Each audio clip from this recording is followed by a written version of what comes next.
بسم اللہ الرحمن الرحیم۔ السلام علیکم معزز سامعین، امید کرتا ہوں آپ سب خیریت سے ہوں گے۔ اللہ تعالیٰ ہمیشہ آپ کو خوش رکھے۔ معزز سامعین، سورہ واقعہ بہت ہی بابرکت صورت ہے۔ اس کے متعلق حضور اکرم صلی اللہ تعالیٰ علیہ وآلہ وسلم کا فرمان ہے کہ جو شخص بلا ناغہ روز سورہ واقعہ پڑھے گا انشاءاللہ وہ کبھی فکر و فقہ اور غربت میں مبتلا نہ ہو۔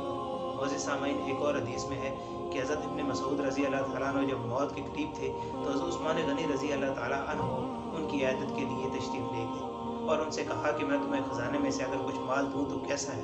تو اس پر حضرت ابن مسعود رضی اللہ تعالیٰ عنہ نے کہا کہ مجھے اس کی ضرورت نہیں۔ تو عثمان غنی رضی اللہ تعالیٰ عنہ نے کہا کہ تمہارے بعد تمہاری بچیوں کے کام آئیں گے۔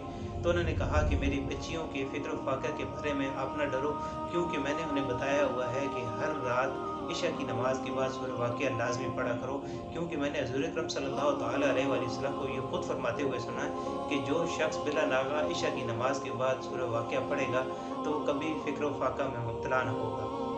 اگر آج بھی کوئی شخص مندرجہ ذیل آداب کو مد نظر رکھتے ہوئے سورہ واقعہ کی روزانہ تلاوت کرے تو انشاءاللہ کبھی بھی فکر و فاقہ میں مبتلا نہ ہوگا۔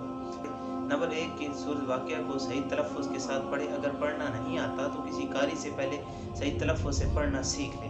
نمبر 2، ہر روز بلا ناغہ بغیر کسی ناغے کے روز عشاء کی نماز کے بعد سورہ واقعہ کی تلاوت کی جائے۔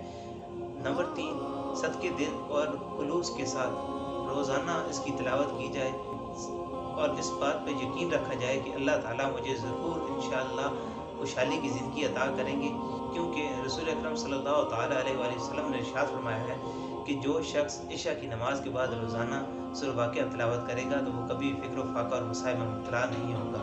نمبر 4، سورہ واقعہ پڑھتے وقت دنیاوی غنا یعنی مال و دولت کے علاوہ غنائے قلب کا بھی ارادہ کر لے۔ معزز سامعین، اللہ پاک ہمیں اس پر عمل کرنے کی توفیق عطا فرمائے۔